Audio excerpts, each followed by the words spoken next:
ఓం హ్రీం శ్రీం ఐం ఈం భం క్లీం హంసః. ఓం నమః శివాయ. ఓం రుద్రాయ నమః. ఓం శ్రీచక్రమహామేరవే నమః శివాయ. ఓం శ్రీ పార్వతీ పరమేశ్వరాభ్యాం నమః. ఓం షిరిడీ సాయి దేవాయ నమః. ఓం శ్రీమాతా పూర్ణానందగిరియోగిన్యై నమః. ఓం గౌతమ బుద్ధాయ నమః. ఓం శ్రీ దత్తాత్రేయాయ నమః. ఓం సర్వఋషిభ్యో సర్వమునిభ్యో సర్వసిద్ధగురుభ్యో సర్వతాంత్రికసిద్ధగురుభ్యో నమః.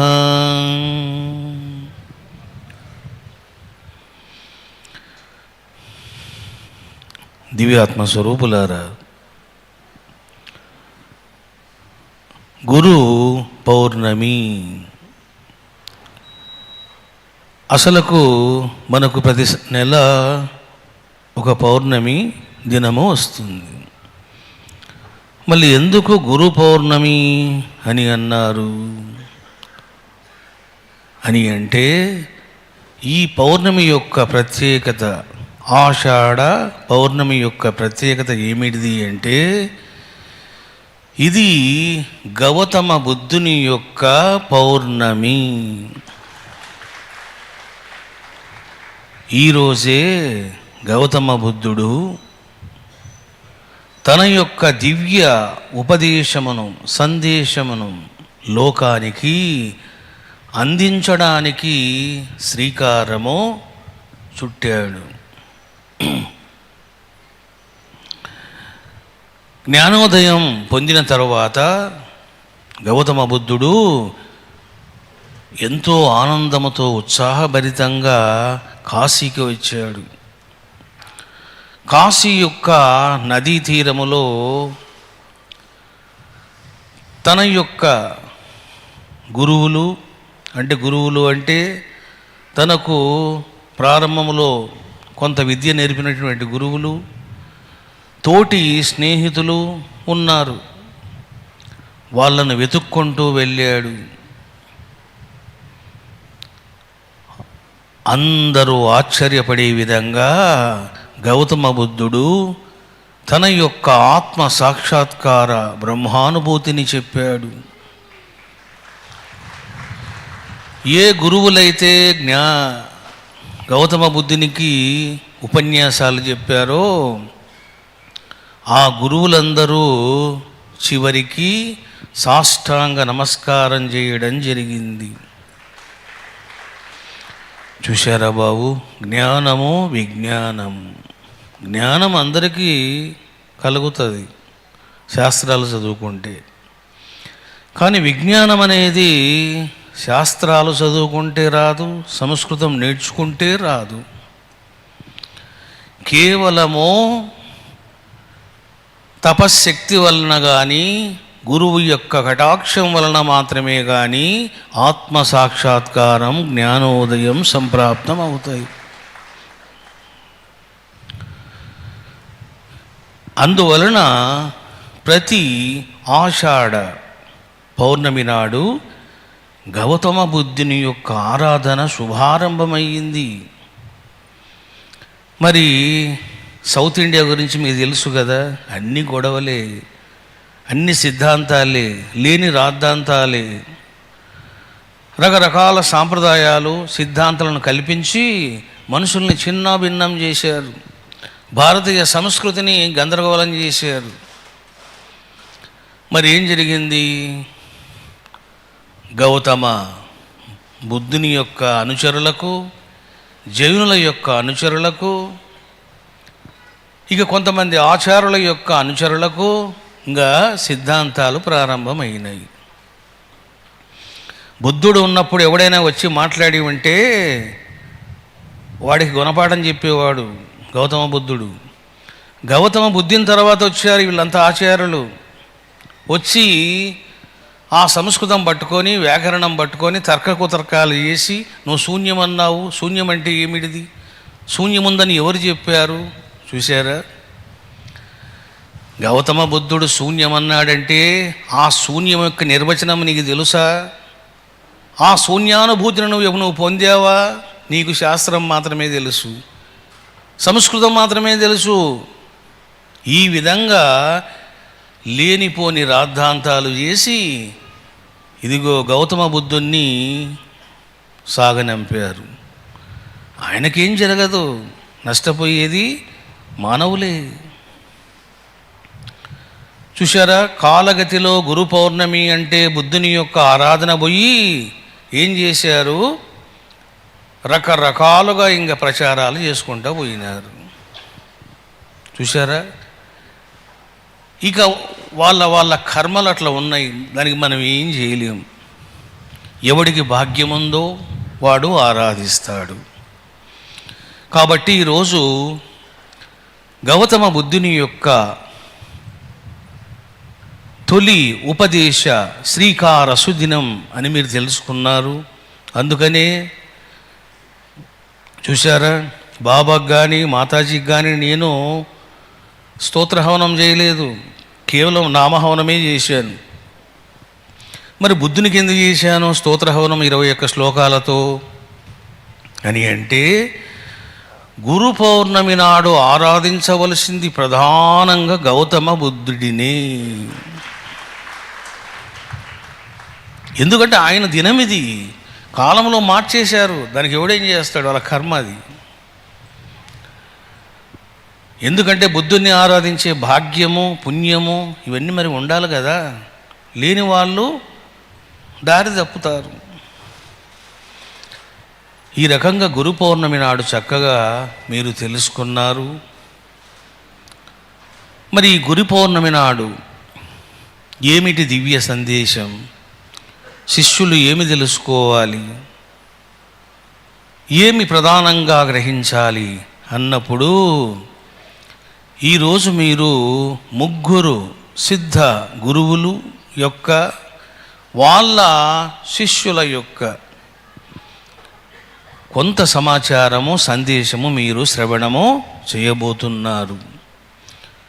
మరి ఎవరు ఆ 3 సిద్ధ గురువులు అని అంటే, నెంబర్ 1 నిత్యానంద స్వామి వారి యొక్క శిష్యుడు ముక్తానంద స్వామి. నిత్యానంద స్వామి అంటే గణేష్పురి నిత్యానంద స్వామి వారు. నిత్యానంద స్వామి వారి యొక్క శిష్యుడు ముక్తానంద స్వామి. ఇద్దరు సిద్ధ గురువులే, ఇద్దరు ఆత్మసాక్షాత్కారం పొందిన వాళ్ళే. ఇద్దరు కొంతవరకు ముక్తానంద స్వామి సిద్ధులు ప్రదర్శిస్తే ఇంకా నిత్యానంద స్వామి చెప్పనక్కర్లేదు, షిరిడీ బాబా లాగానే చేశాడు. ఇక రెండవది స్వామి రామ. ఆయన యొక్క గురుదేవులు బెంగాలీ బాబా, ఆయన యొక్క గురువు ముక్తి బాబా. పవర్ఫుల్ గురువులు. ఇక మూడవది యోగానంద స్వామి యుక్తేశ్వరగిరి క్రియాయోగం. మరి వీళ్ళ జీవితాలని పరిశీలిస్తే స్వామి యోగానంద, స్వామి రామ, స్వామి ముక్తానంద వీళ్ళంతా ఎవరు అంటే ప్రముఖ శిష్యులు, ఆత్మ సాక్షాత్కారం పొందిన శిష్యులు, సిద్ధ గురువులను సాక్షాత్తుగా సేవించినటువంటి శిష్యులు. మరి ఇలాంటి శిష్యరికము వీళ్ళు చేయడం వలన లోకానికి ఎన్నో రహస్యాలు అవగతమైనాయి. చూడండి, మనము ఎంతసేపు ఈ భూలోకము, చావు, పుట్టుక వీటి గురించి ఆలోచిస్తాం. India to America, America to India ఏ విధంగా అయితే మనం ప్రయాణాలు చేస్తామో, ఇక్కడ కొన్ని రోజులు అక్కడ కొన్ని రోజులు ఉంటామో, మళ్ళీ తిరిగి వస్తూ ఉంటామో, అదేవిధంగా భూలోకం టు ఊర్ధ్వలోకాలు, ఊర్ధ్వలోకాలు టు భూలోకం, ఈ రాకపోకలు ప్రతి మనిషికి ఉంటాయి. చూశారా బాబు, మరి ఈ విషయాలన్నీ ఎవడు తెలుస్తాయి? శాస్త్రాలలో చెప్పబడ్డాయి. స్వర్గం ఉంది, నరకం ఉంది, ఇంద్రలోకం ఉంది, చంద్రలోకం ఉంది అని మహర్షులు, మునులు, సిద్ధగురువులు చెప్పారు. కానీ మనిషికి నమ్మకం కుదరదు. మరి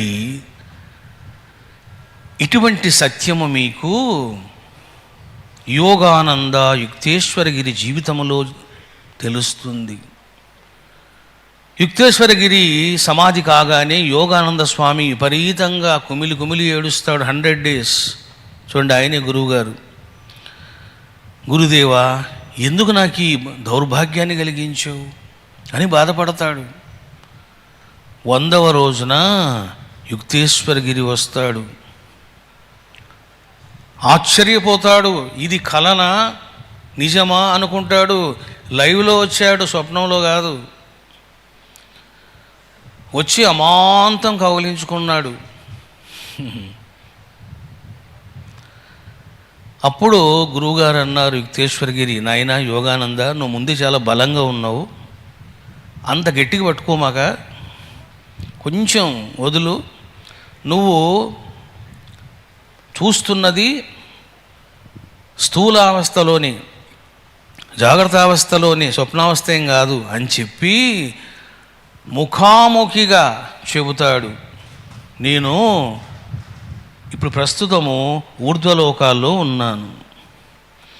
నా పని ఏమిటిది అంటే, భూలోకము నుండి వచ్చినటువంటి జీవులకు, కారణ శరీరము నుండి సూక్ష్మలోకాలకు వచ్చే జీవులకు, సూక్ష్మలోకము నుండి కారణ శరీరానికి వెళ్ళే జీవులకు సహాయం చేయడమే నా విధి. ఇది పరమాత్మ నాకు ఇచ్చినటువంటి ధర్మము, డ్యూటీ అంటాడు. చూశారా బాబు, నా గురువు లేడే అని ఏడుస్తున్నాడు యోగానంద. మరి యోగానంద అంటే ఎవరు? ఆత్మసాక్షాత్కారం పొందినవాడు. చూశారా, తత్వం అంటే అంత చిన్న విషయం కాదు. అప్పుడు యుక్తేశ్వరగిరి అంటాడు, Yogananda, at any time you can talk with me, నువ్వు ఎప్పుడైనా నాతో మాట్లాడవచ్చు, but you have to meet in samadhi only, నీవు నన్ను సమాధిలో మాత్రమే కలుసుకోవాలి అంటాడు. చూసారా, నువ్వు మాట్లాడాలంటే ముందు సెల్ యూజ్ చేయాలి కదా, స్విచ్ ఆఫ్ తీసేసి ఆన్ చేయాలి కదా, నెంబర్ నొక్కాలి కదా, ఈ ఆపరేషన్స్ ఉన్నాయి కదా. కాబట్టి నువ్వు సమాధిలోకి రా, నేను సమాధిలోకి వస్తా, నాకు ఈజీ అంటాడు. చూశారా బాబు, ఈ రకంగా సూక్ష్మలోకాలు ఎలా ఉంటాయి, అక్కడ సూర్యుడు ఉంటాడా లేదా, చంద్రుడు ఉంటాడా లేదా, అక్కడ జీవన విధానం ఎలా ఉంటుంది, అక్కడి నుంచి మళ్ళీ ఆ జీవులు ఎటు పోతారు, భూలోకానికి వస్తారా, పైలోకాలకు పోతారా, పోతే ఎందుకు పోతారు, వస్తే కిందికి వస్తారు,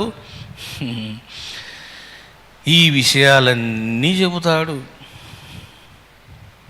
తాను నివసించేటువంటి ఆ సూక్ష్మలోక వర్ణన అద్భుతంగా చేస్తాడు యుక్తేశ్వరగిరి. చూశారా బాబు, ఇటువంటి భాగ్యము ఎందుకు వచ్చింది యోగానందకు?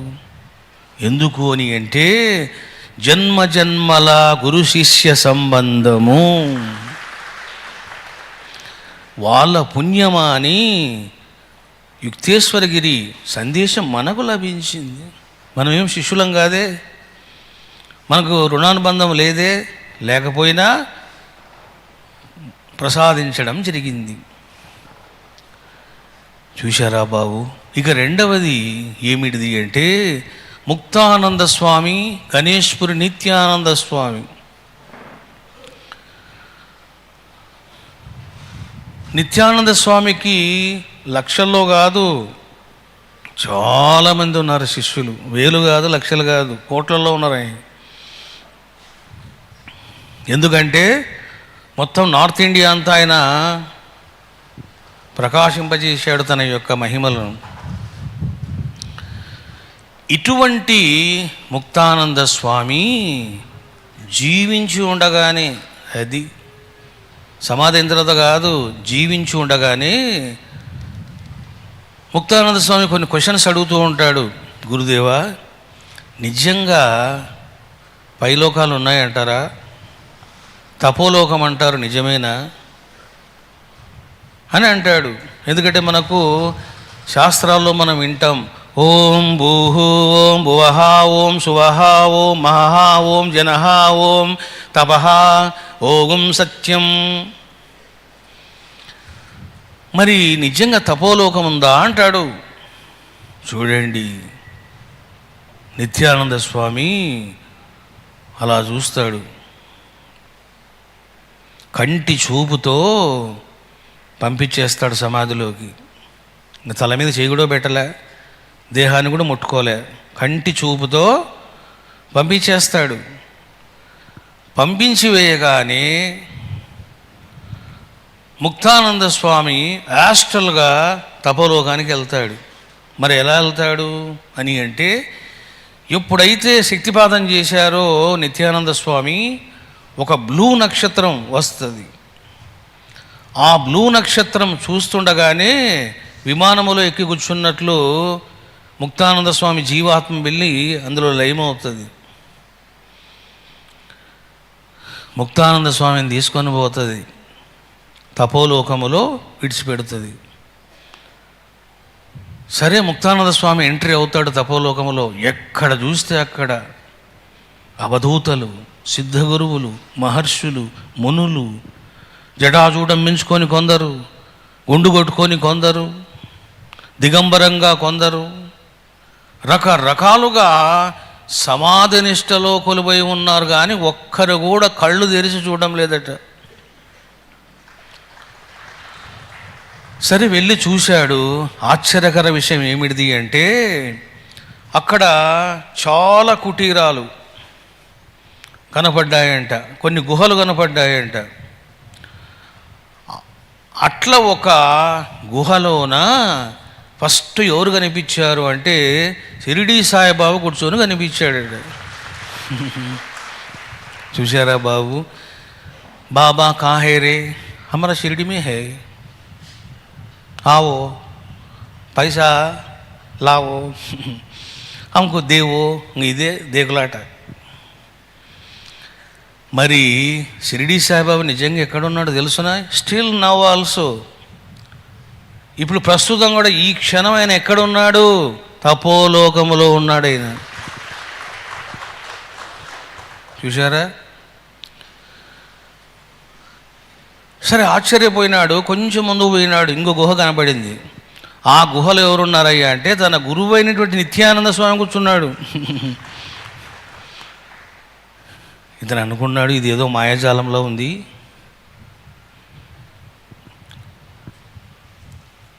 అనుకున్నాడు. సరే, నిత్యానంద స్వామిని చూశాడు, నమస్కారం చేశాడు, ఆయన అదృశ్యమైపోయాడు. ఇట్లా ఎందరో మహర్షులను, ఋషులను తపలోకములో చూశాడు. అప్పుడు అతనికి ఒక కోరిక పుట్టింది. ఏమని? ఇక్కడ నేను కూడా కాసేపు కూర్చొని ధ్యానం చేయాలి అని కోరిక పుట్టిందంట. వెంటనే ఒక మహర్షి వస్తాడు.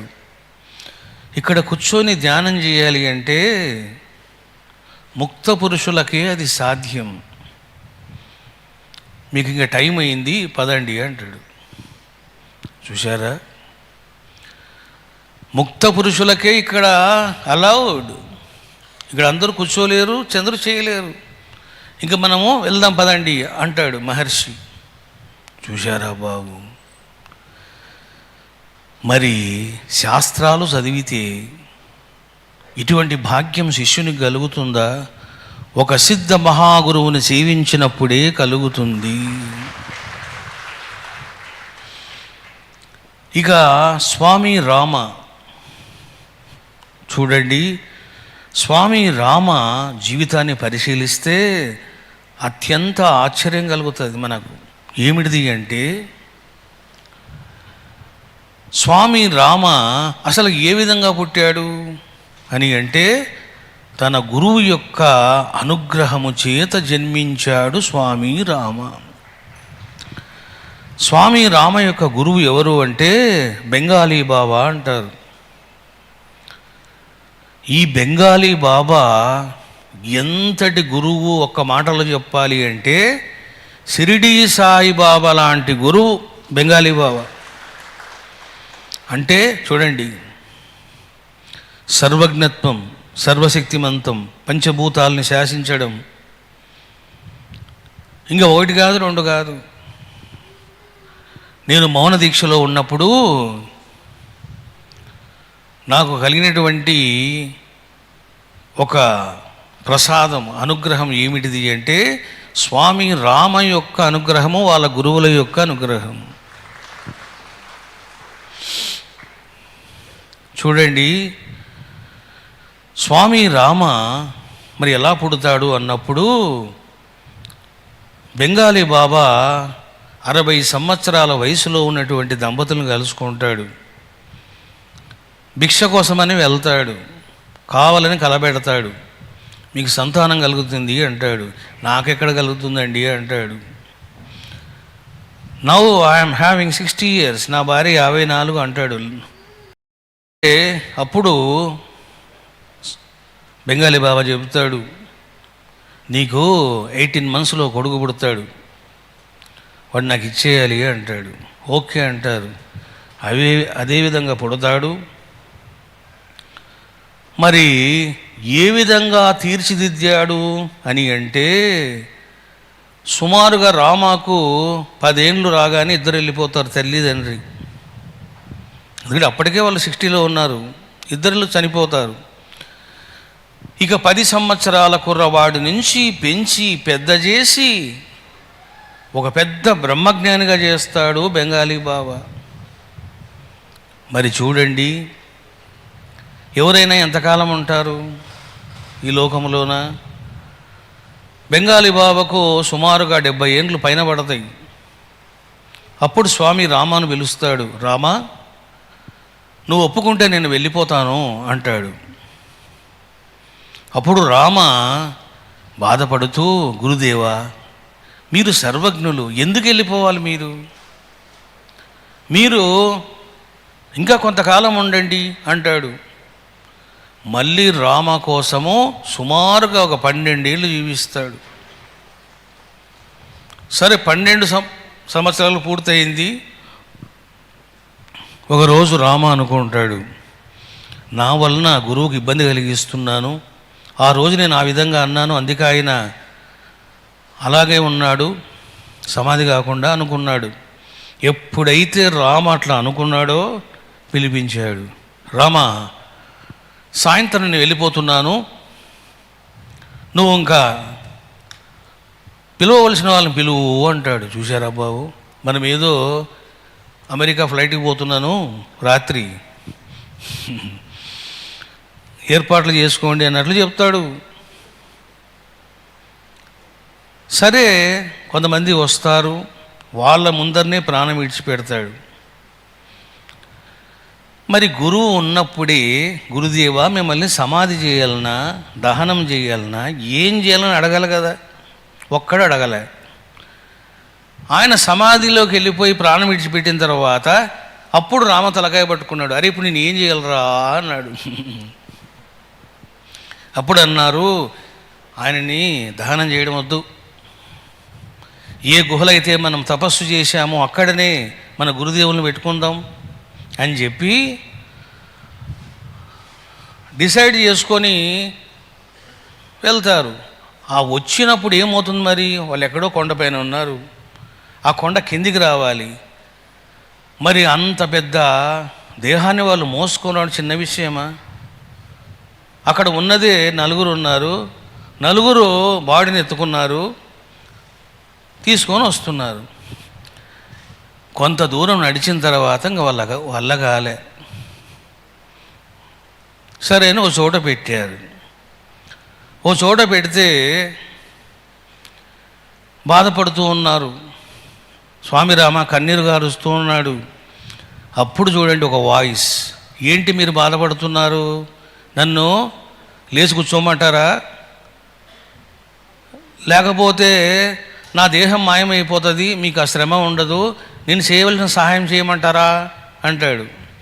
వెంటనే రామ, సహాయం వద్దు, పాడొద్దు, నువ్వు ముందు లేచి కూర్చో గురుదేవా అంటాడు. ఎప్పుడైతే రామ కూర్చో గురుదేవా అన్నాడో, నిద్రపోయిన వాడు ఎట్లా లేచినాడో అట్లా లేచి కూర్చుంటాడు. చూసారా బాబు, ఇది సిద్ధ మహా గురువులంటే.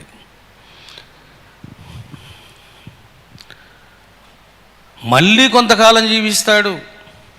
రామ అమెరికాకు వెళ్ళేంత వరకు జీవిస్తాడు.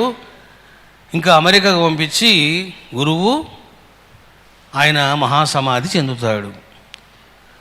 చూశారా బాబు, మరి ఎన్ని రహస్యాలు చెప్పాడు రామాకు, ఎంతమంది గురువుల దగ్గర పంపించాడు, ఎన్ని రహస్యాలు నూరిపోశాడు, ఎన్ని తాంత్రిక సాధనలు చెప్పాడు, ఎన్ని గుప్త మంత్రాలను బోధించాడు. మరి స్వామి రామకు ఎందుకు ఈ మహాభాగ్యం కలిగింది? యోగానంద స్వామికి ఎందుకు యుక్తేశ్వరగిరి అనుగ్రహం కలిగింది? ముక్తానందకు నిత్యానంద స్వామి వారి యొక్క అనుగ్రహము ఎందుకు కలిగింది అని అంటే, జన్మ జన్మల సుకృత ఫలము. చూసారా, దీనికైనా పెట్టి పుట్టాలి అంటారు.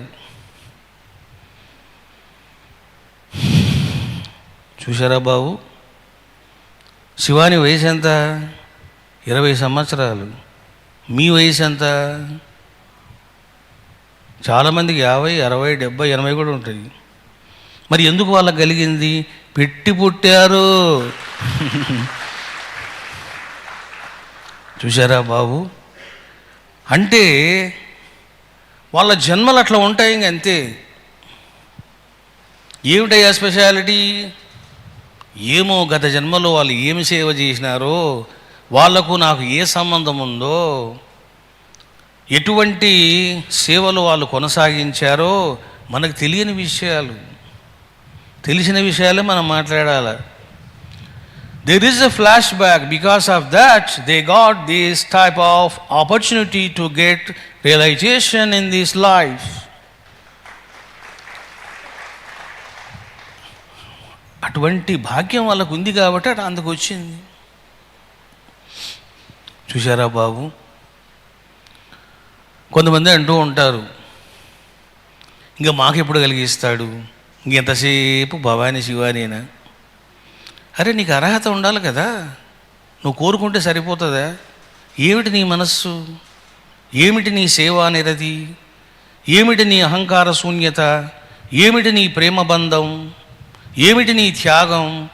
ఏమిటి నీ సంస్కారం? ఎన్ని ఉన్నాయి? ఇన్ని పెట్టుకొని అని అంటే, చూశారా బాబు, వీ షుడ్ నాట్ క్వశ్చన్.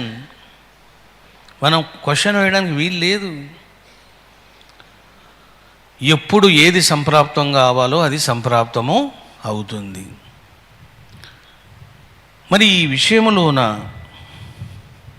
స్వామి రామ, తరువాత యోగానంద స్వామి, ముక్తానంద స్వామి, వీళ్ళ ముగ్గురు చెప్పినటువంటి ఇదిగో 11 సందేశాలు మీకు చెప్తాను. ఇవన్నీ నోట్స్లో రాసుకోవడం కాదు, గుండెల్లో పెట్టుకోవాలి. ఇవన్నీ గుండెల్లో పెట్టుకొని సాధన చేయడానికి ప్రయత్నం చేయాలి. చూడండి, నెంబర్ 1 క్వశ్చన్, ఈ ముగ్గురు గురువులు కూడా ఏం చెప్తారు? యోగానంద, ముక్తానంద, స్వామి రామ ఏమి చెబుతారు అని అంటే, నెంబర్ 1, నీకు ఒక సిద్ధ గురువు ఉండాలి, సిద్ధ గురువును సేవించాలి. లోకంలో చూడండి, చాలామంది రకరకాలుగా సేవలు చేస్తూ ఉంటారు, శిష్యరికాలు చేస్తూ ఉంటారు. ఈ గురుత్రయం చెబుతారు ఏమని? నీ గురువు సిద్ధుడా కాదా?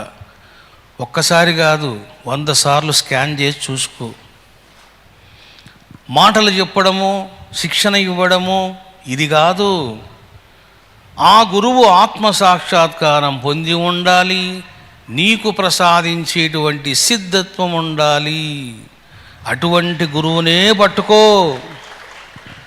అంటాడు. చూశారా బాబు, ఒక్కొక్కటి ఒక్కొక్క వేద మంత్రం ఇది. చాలామంది ఇక్కడనే రాంగ్ స్టెప్ వేస్తూ ఉంటారు. ఏం చేస్తారు? మాటల గారడి, ఎక్స్పోజరు, రకరకాల ప్రలోభాలకు ఆకర్షణలకు గురై గురువు గురువు అంటుంటారు, మహాస్వామి అంటుంటారు. ఎవడు మహాస్వామి అంటే? ఆత్మసాక్షాత్కారం పొందని వాడు ఎవ్వడు మహాస్వామి కాలేడు. ఆత్మసాక్షాత్కారం పొందాలా, సిద్ధత్వం పొందాలా, అది చూశారా? అందుకని గురువులు చెప్తారు, ఏమంటారు? నీ గురువు సిద్ధ గురువై ఉండాలి. ఇప్పుడు చూడండి, భవానీ శివాని ఉన్నారు, వాళ్ళు ఆత్మ సాక్షాత్కారం పొందారు అంతే. But they don't have ability to give self relation to others. వాళ్ళకి ఇప్పుడు ఆ శక్తి లేదు. ఆ శక్తి గనక గురువు ప్రసాదించాడనుకో, అప్పుడు తత్వదర్శిని సిద్ధయోగిని అంటారు. చూశారా బాబు? అంటే వాళ్ళు 50% సక్సెస్ పొందారు, ఇంకా 50% ఉంది. ఏం చేయాలి మరి? వాళ్ళు కూడా సాధన చేసి సిద్ధత్వాన్ని సాధించాలి. ఈ రకంగా మీరు అర్థం చేసుకున్నారు. నెంబర్ 1 పాయింట్ చెప్పారు. ఇక రెండవది చూడండి, ముక్తానంద స్వామి చాలా అద్భుతంగా చెప్తాడు. గురు కృపాహి కేవలం, గురోరాజ్ఞాహి కేవలం అంటాడు. అంటే నువ్వు ఏమన్నా చెయ్యి, నువ్వు జపం చేస్తావా, ధ్యానం చేస్తావా, శాస్త్రాలు చదువుతావా, తిరుగుతావా, నువ్వు ఏమన్నా చెయ్యి, గురు కటాక్షము లేకుండా అవన్నీ కూడా ఫలించవు అంటాడు. చూశారా బాబు, ఎంత గొప్ప మాట ఇది. జపం చేసేవాళ్ళు జపం చేస్తూనే ఉంటారు, ఎక్కడేసిన గొంగలు అక్కడే. ధ్యానం చేసేవాళ్ళు ధ్యానం చేస్తూనే ఉంటారు. What is the progress? 0. సదాచారం అండి అంటుంటారు, ఆచరిస్తూనే ఉంటారు. Where is the effect? చూశారా? సదాచారమైన, సాంప్రదాయమైన, శాస్త్రజ్ఞానమైన, జపమైన, ధ్యానమైన, సత్కర్మ అనుష్ఠానమైన సిద్ధగురు కటాక్షము లభించినప్పుడే అవి సఫలీకృతమవుతాయి అని చెప్పడము జరిగింది. అద్భుతమైన పాయింట్ ఇది.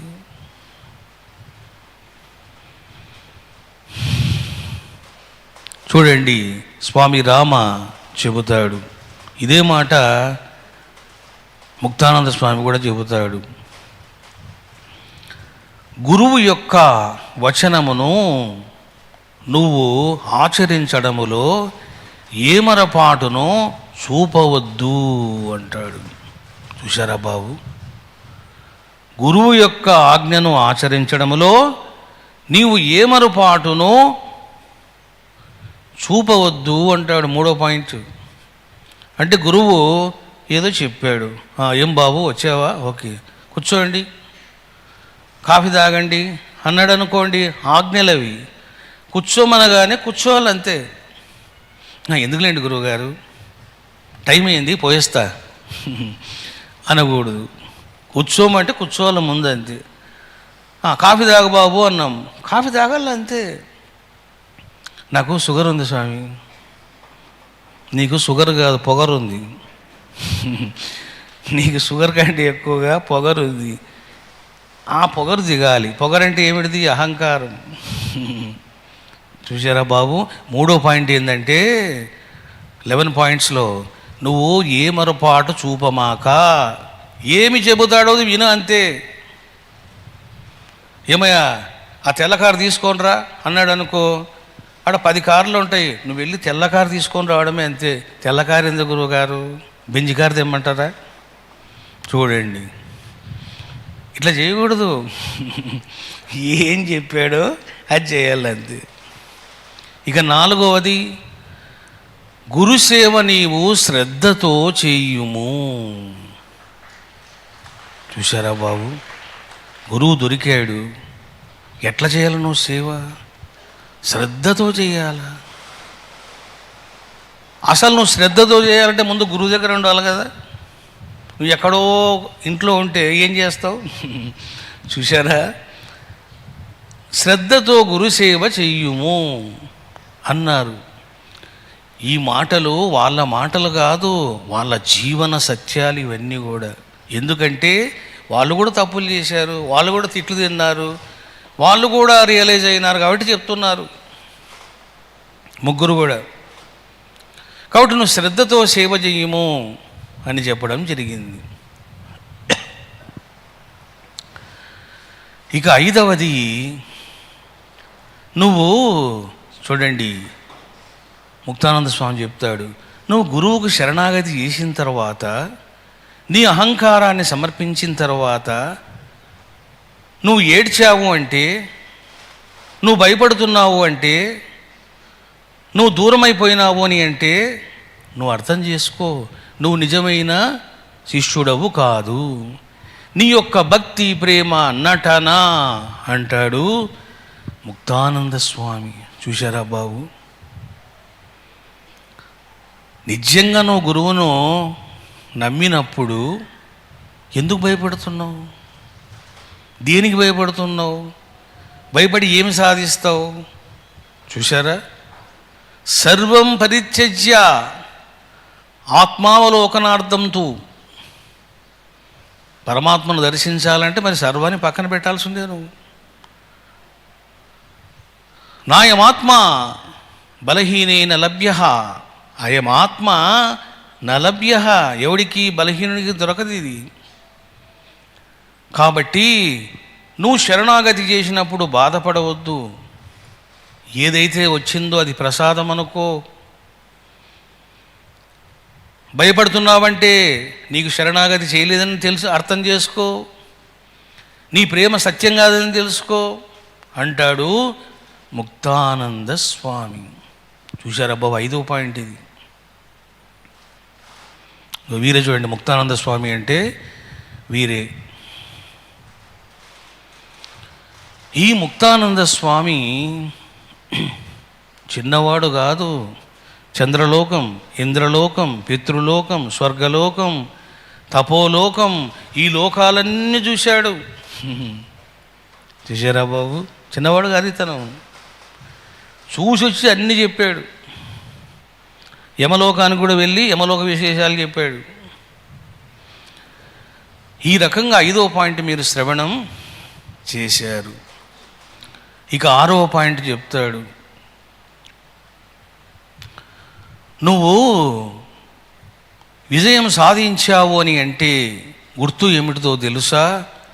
నీ గురువు సంపూర్ణంగా ప్రసన్నుడు కావడమే అంటాడు.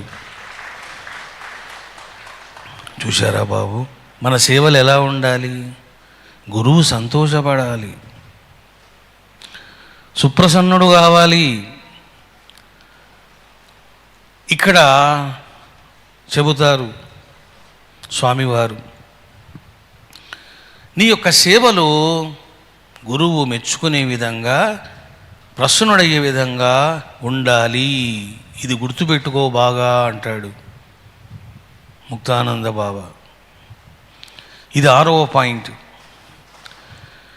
ఇక 7వ సందేశం ఏమిటిది అంటే, గురువు ఎప్పుడు నీ విషయంలో చాలా సంతోషిస్తాడో తెలుసునా? నీవు గురువును చింతిస్తూ ధ్యానిస్తూ గురువులో ఐక్యమై నీవే గురుస్వరూపంగా మారినప్పుడు అంటాడు. చూశారా బాబు? నీవు గురువును ధ్యానిస్తూ నీవే గురుస్వరూపంగా మారినప్పుడు. అట్లనే మరి గురువును అనుకరించకూడదు. ఇట్లా చెప్పినావు అనుకోండి, ఇంకా నాలాగే నడవడం, నాలాగే చేతులు తిప్పడం, నాలాగే అభిషేకాలు చేయడం అట్లా చేయకూడదు. అది సహజంగా న్యాచురల్గా రావాలి. 7వ పాయింట్ ఇది. చూశారా బాబు? అంటే అర్థం ఏమిటిది? ఇటువంటి స్థితి ఎవరికి కలిగింది? గోపికలకు కలిగింది. వాళ్ళు చెట్టును చూస్తే కృష్ణ కృష్ణ అని వెళ్ళి చెట్టును పట్టుకునేవాళ్ళు, ఆ భర్తలు తలకాయ పట్టుకునేవాళ్ళు. చూసారా బాబు, ఇది ఏమి భక్తి, పాడు భక్తి. కృష్ణుడు ఎక్కడున్నాడే, ఆ చెట్లో ఉన్నాడా అనేవారు. అంటే దీన్ని బ్రహ్మాకార వృత్తి అని అంటారు. చూశారా బాబు, ఇది ఈ రకంగా స్వామివారు 7వ సందేశాన్ని చెప్పడం జరిగింది. ఏమని? నీవు గురువును చింతిస్తూ ధ్యానిస్తూ నీవే గురువు స్వరూపంగా మిగలాలి అని చెప్పడము జరిగింది. ఇక 8వ సందేశం ఏమిటిది అని అంటే, నీ గురువు సజీవ గురువై ఉండాలి అంటాడు మళ్ళీ. చూశారా బాబు, మనము ఫోటోలు పెట్టి పూజించడం వేరు, లివింగ్ గురువును సేవించడం వేరు. ఇది బాగా గుర్తుపెట్టుకోండి. లివింగ్ గురువు దొరికినాడు అంటే చాలు, ఇంకా వదిలిపెట్టకూడదు.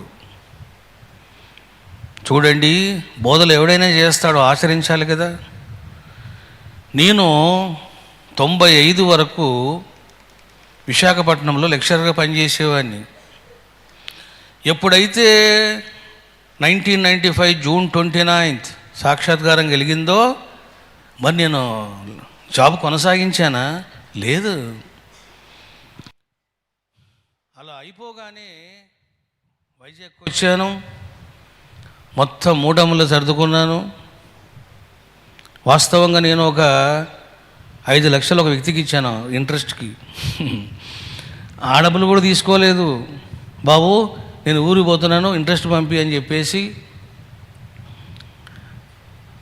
ఇక నేను లక్ష్మి ఊరికి కర్నూలుకి వెళ్ళిపోవడం జరిగింది. చూశారా బాబు, మరి ఏం చేశాను నేను? ఆ అమ్మాయిని ఇంటికి వెళ్ళిపోమన్నా. లక్ష్మి ఎప్పుడు ప్రెగ్నెంట్గా ఉంది, 6 months. సరే నువ్వు ఇంటికి వెళ్ళిపో అని చెప్పి నేను మాతాజీ ఆశ్రమంలో వెళ్ళి కూర్చున్నా. చూశారా, ఎందుకో తెలిసినా, నీకు మిఠాయి తిన్నావు, విషయం తెలిసిపోయింది, పట్టు గుడుం పట్టాలంగా. అందుకని స్వామి రామ యోగానంద ముక్తానంద బాబా చెబుతారు ఏమని, నీ గురువు లివింగ్ గురువు ఉండాలి, నువ్వు లివింగ్ గురు సేవలు చేయాలి. చూశారా బాబు, 8వ పాయింట్ ఇది. అసలుకి ఎక్కడుంది ఆ కీలకము? లివింగ్ గురువులోనే ఉంది. చూడండి, స్టార్టింగ్లోన మాతాజీ శక్తిపాతం చేసిన తర్వాత 2వసారి వెళ్ళా నేను. ఏంటి మాతాజీ ఇది, కుండలిని ఏంటి, సమాధి ఏంటి మాతాజీ అని వెళ్ళాను. ఆమె ముందు ఒక చిన్న గుడిసెలో కూర్చునేది. ఆ గుడిసె ఎంత ఉంటుంది, 12x12 కూడా ఉండేది కాదు. చాలామంది భక్తులు కూర్చొని మాట్లాడుతున్నారు నేను పోయిన టయానికి. అక్కడ ఖాళీ కూడా లేదు. సరే నేను ఆ ద్వారం దగ్గర కూర్చున్నా. మాతాజీని అలా చూశాను. ఇంకా చూడండి, పాము బుసలు కొట్టినట్లే. నేను బుసలు కొట్టే లోపల అందరూ మొత్తం ఖాళీ గుడిసె. అమ్మవారు వచ్చారండి, అమ్మవారు వచ్చారు, ఇక్కడ ఉండకూడదండి మనం అని చెప్పేసి అందరూ పడిపోయినారు. మంచి పని అయింది అనుకున్నా.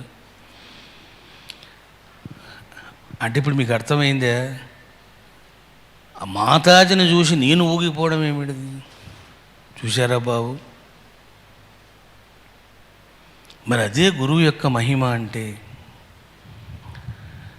ఈ రకంగా స్వామి రామ ముక్తానంద యోగానంద చెబుతారు, నీ గురువు లివింగ్ గురువై ఉండాలి. చూశారా బాబు, చూడండి, ఇప్పుడు నేను ఉన్నాను, నన్ను పట్టుకున్నారు. సరే నేను సమాధి అయిపోయినా.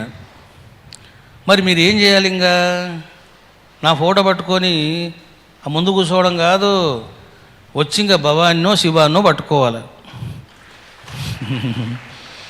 చూశారా బాబు, ఎందుకు? లివింగ్ గురు మస్ట్, అది కంపల్సరీ.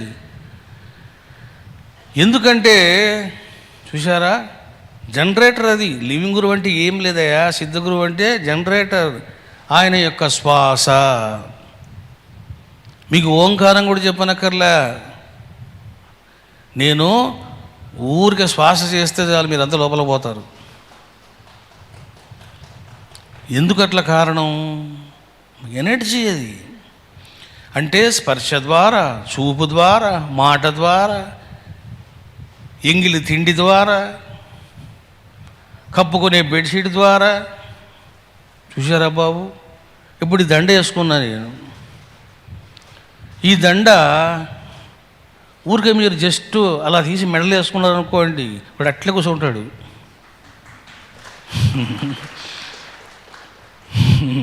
చూశారా బాబు? నేను ఇట్లా ఎందుకు చెప్తున్నానంటే అనుభవంతో చెప్తున్నా. హైదరాబాదులోన ఆమె విజయ రాజు గారింట్లో ఉండేవాడిని. ఒక అమ్మాయి సేవలు చేసేది, కాలేజీ పాప. సరే, నేను ఒకరోజు ఇంటికి రాగానే ఆ జపమాల తీసి ఇగో అమ్మాయి అక్కడ పెట్టిపో అన్నాను. ఆ అమ్మాయి పట్టుకుంది, లోపలికి వెళ్ళింది. ఆ దండ అక్కడ పెట్టలే, అట్లే పట్టుకొని కూర్చుంది.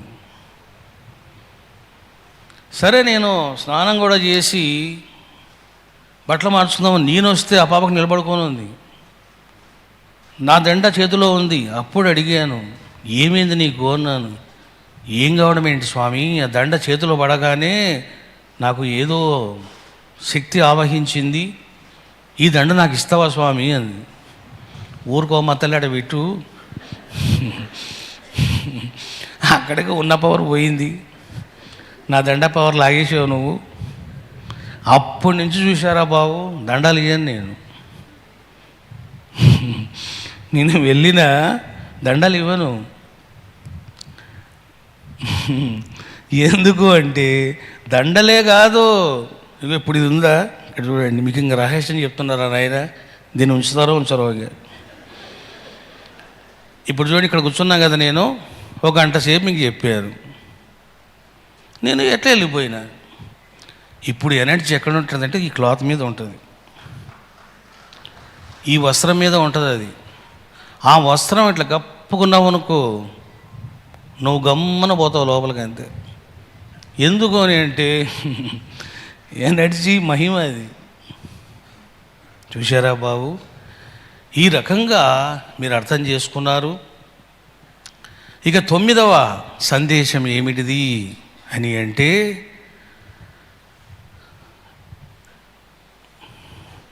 ముక్తానంద చెబుతాడు,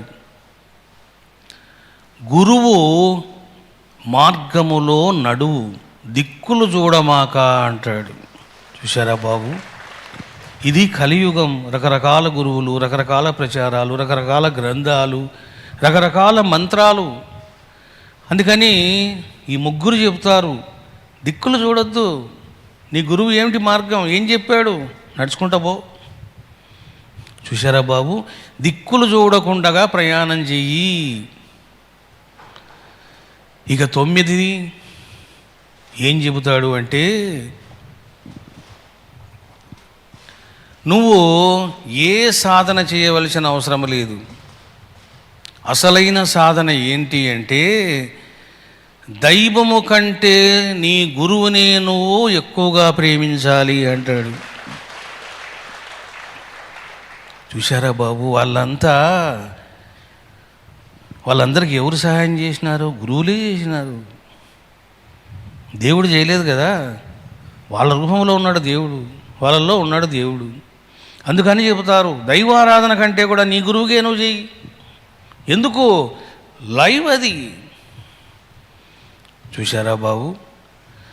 కాబట్టి నీవు దైవం కంటే గురువుని అధికంగా సేవ చెయ్యము. ఇక ఫైనల్గా చెబుతారు ఏమని, నీవు చేసేటువంటి సేవ నీ జన్మ జన్మలు మోక్ష పర్యంతము నీ వెంట వస్తుంది అంటాడు. చూశారా బాబు? కొంతమంది అంటుంటారు, 12 సంవత్సరాలు చేశా, నాకేమిచ్చినాడు, నాకేమొచ్చింది అంటుంటారు. నీకు ఏమొచ్చిందని నీకు ఎట్లా తెలుస్తుంది? గురువు తెలుస్తుంది. నీ లోపల ఇంటర్నల్ చేంజెస్ ఏం జరిగినాయో నీకు ఏం తెలుస్తాయి? గురువు తెలుస్తాయి. చూశారా బాబు, నువ్వు సేవ చేస్తున్నావు అంటే పుణ్యం అనేది వచ్చి పడుతూ ఉంటుంది. ఫస్ట్ తెలుసుకోండి. పాపనాశనం జరుగుతూ ఉంటుంది, మనసు పరిశుద్ధమవుతూ ఉంటుంది. మరి ఇవన్నీ రిజల్ట్స్ కాదా? చూడండి, నిత్యానంద స్వామి సన్నిధానం ఉంది. అక్కడ మరి వాళ్ళు కొంతమంది అభిషేకాలు చేస్తూ ఉంటారు. మరి ఎంత గొప్ప విశేషం అది. చూశారా, ఇంతకుముందు స్వామిని తిక్కేవాళ్ళు, ఏంటో ఆయన ఇంతలా ఉన్నాడు, ఏం మాట్లాడాడు చేయడు అని మూలుగుతూ ఉంటారు. ఇప్పుడు చూడండి, ఇంకా స్వామిని ఇంకా బాగా నున్నగా తిక్కుతారు. నిత్యానంద, నాకు కూడా ఒకసారి చూపిస్తావా? చూశారా బాబు, భావము నీకు ఎందుకు వచ్చింది? ఆ భావం విన్నావు కాబట్టి. చూశారా, ఇదే గురువు అనుగ్రహం అంటే. గురువు అనుగ్రహం అంటే ఏమిటిది? గురు ప్రబోధాలు వినడమే అనుగ్రహం. ఈ రకంగా ఆత్మస్వరూపులారా, చక్కగా మీరు తెలుసుకున్నారు. మరి ఈ గురు పౌర్ణమి నాడు చక్కని సందేశాన్ని విన్నారు. ఎవరైనా ఏమైనా తెలుసుకోవాల్సింది ఒక్కటే, దృఢమైన గురుభక్తిని, అనన్యమైన దివ్య ప్రేమను, అచంచలమైన విశ్వాసమును పెంచుకోవాలి. అవి సడలిపోతూ ఉంటాయి, అవి లూజ్ అవుతూ ఉంటాయి. చూసారా, మనిషి జీవితం సెల్ ఫోన్ లాంటిది, ఛార్జింగ్ అయిపోతూ ఉంటుంది. మరి ఏం చేయాలి? మళ్ళీ ఛార్జ్ చేసుకుంటూ ఉండాలా? చూసారా, you have to charge when you are using cell phone. కాబట్టి నువ్వు ఈ 3 పెంచుకుంటూ ఉండాలి. ఎందుకంటే మనిషి అహంకారానికి గురవుతూ ఉంటాడు, రాగద్వేషాలకు గురవుతూ ఉంటాడు. చూశారా బాబు, ఇంకా లాస్ట్ సందేశం ఏం చెప్తాడంటే, గురువులో నువ్వు దోషాలు చూడమాక. నువ్వు ఎప్పుడైతే దోష దర్శనం చేస్తావో నీ యొక్క శక్తి క్షీణిస్తుంది అంటాడు. చూశారా బాబు, గురువులో దోష దర్శనం అంటే ఏమిటిది? You should not talk. గురువు ఎట్లా ఉంటాడో, ఎందుకు ఉంటాడో, ఎవరి విషయంలో ఎలా ఉంటాడో, వాళ్ళ భావాలు, ప్రేమలు, గత జన్మ సంబంధాలు, వీటి మీద ఆధారపడి ఉంటుంది. How can you judge that Guru should behave like this? You can't judge, you can't advice. నువ్వు అడ్వైస్ కూడా చేయకూడదు. చూశారా, ఎవడి భావం వాడిది, ఎవడి కథ వాడిది, ఎవడి ప్రేమ వాడిది, ఎవడి పవిత్రత వాడిది. మనం ఎలా చెప్తాం? చెప్పలేము. ఈ రకంగా చక్కగా మీరు తెలుసుకున్నారు.